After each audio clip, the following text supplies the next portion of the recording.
Hai, Assalamualaikum warahmatullahi wabarakatuh dan selamat pagi semua. So, hari ini saya ingin membuat resensi buku tentang tokoh, tapi bukanlah tokoh yang tokoh kemerdekaan Malaysia, bukan ya, tapi ianya melibatkan seorang tokoh yang disegani, dihormati dan dimuliakan oleh semua umat di seluruh dunia. Okey, tokoh itu tidak lain tidak bukan ialah baginda Rasulullah Nabi Muhammad sallallahu alaihi wasallam. Okey, sebenarnya nak buat juga tokoh untuk kemerdekaan tapi tak ada buku. Jadi saya share sajalah buku apa yang saya ada di rumah. Iaitu ini adalah buku tentang sirah Nabi Muhammad sallallahu alaihi wasallam. Okey, di mana buku ini telah ditulis, dia bukan ditulis ya. Dia disusun. Okey, bila kita tengok di halaman imprint ini.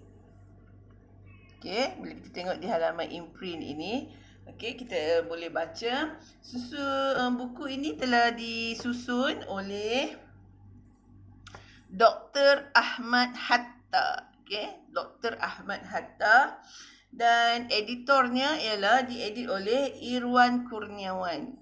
Okey, mereka ni adalah doktor falsafah dan dalam bidang masing-masing lah. Okey.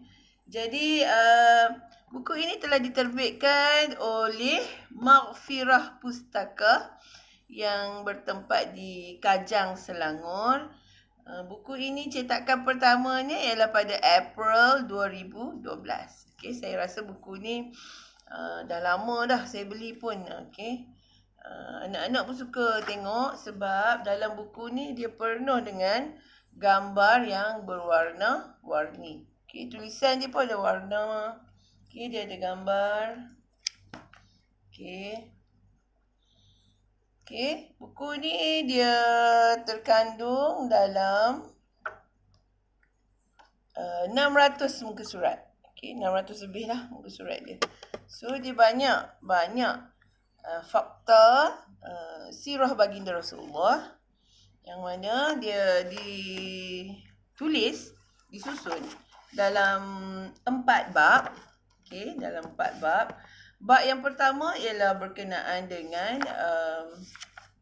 kedudukan dunia sebelum kewujudan Nabi Muhammad, di mana tentang orang Arab ketika itulah, zaman jahiliah mereka, bagaimana kehidupan mereka.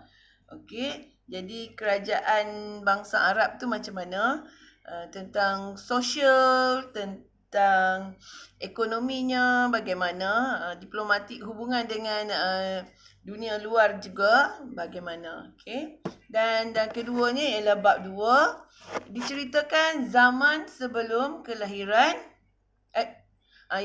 zaman sebelum kenabian. Okey, sebelum masa kenabian. Jadi diceritakan tentang keluarga Rasulullah, okey, tentang tentera Abraha yang nak menyerang kota Mekah, okey, pasukan bergajah tu. Jadi kelahiran Nabi Muhammad, diceritakan dalam bab 2 tentang kelahiran Nabi Muhammad, dan juga bagaimana seorang pendeta yang nampak tentang kenabian, kerasulan baginda Rasulullah ketika dia masih kecil lagi. Dia ikut bapa saudaranya pergi berniaga. Jadi dia nampak tentang baginda Rasulullah, kenabiannya tu dia nampak. Okey, jadi bab 3 dia cerita tentang masa kenabian tu, apa yang berlaku, dia angkat menjadi rasul, pertemuan dengan malaikat Jibril di Gua Hira. Okey, diceritakan tentang tu. Lepas tu dakwah secara sembunyi, secara terbuka, tentang para sahabat, siksaan yang diterima oleh para sahabat. Okey, dan sehinggalah dakwah baginda ke Madinah. Okey. Fasa keempat ialah fasa di Madinah. Ketika Nabi dah berhijrah, dia bina Masjid Nabawi. Okey, mempersaudarakan di antara kaum Ansar dan Muhajirin. Okey, kemudian dalam bab 4 ni juga adalah bab terakhir, banyak sangat diceritakan tentang perang Badar, perang Khandaq, perang Uhud.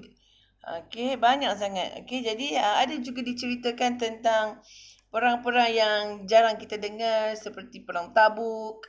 Okey, jadi ada ekspedisi Zaid bin Harithah ke Taif, ke Wadi Al-Qura, macam banyak cerita. So perjanjian Hudaibiyah diceritakan dalam bab 4 ini. Jadi sehinggalah akhirnya Rasulullah kembali ke Mekah dan mengerjakan ibadah haji. Ini semuanya terkandung di dalam bab 4. Okey, inilah bermulanya bab 1. Okey, banyak kalau kita tengok dia gambar dia memang sangat berwarna-warni dan sangat menarik perhatian kita untuk menghabiskan buku ni walaupun dia tebal. Okey. Ditunjuk tentang Masjid Nabawi pun ada kat dalam ni. Okey, ni bab 4 fasa Madinah, dia mulakan dengan Masjid Nabawi. Okey, kalau awak pergi umrah, awak akan tengok Masjid Nabawi dan kubah hijau ini ialah di bawah kubah hijau ini ialah makam baginda Rasulullah dan para sahabat serta Aisyah. Okay, kalau kita tengok ni ada 2 kubah kan. Okay, kubah hijau ni adalah dalam tu adalah bawah dia tu pusara Nabi Muhammad, makam. Dan ini adalah kubah ni di mana tempat imam mengimamkan setiap kali solat di Masjid Nabawi. Ni kubah dia ada 2 kubah. Kubah hijau dan juga kubah putih. Kita kan tak masuk melawat makam Nabi pun tengok kubah hijau ni pun kita dah rasa sedih dah kalau kita pergi sana. Okey? Itu saja untuk teacher kongsikan bersama kamu buku yang tentang tokoh yang teacher ada kat rumah. Okey, itu sahaja untuk resensi buku kali ini. Semoga ada kelapangan teacher lagi untuk kongsi buku bersama awak. Itu sahaja. Assalamualaikum warahmatullahi wabarakatuh.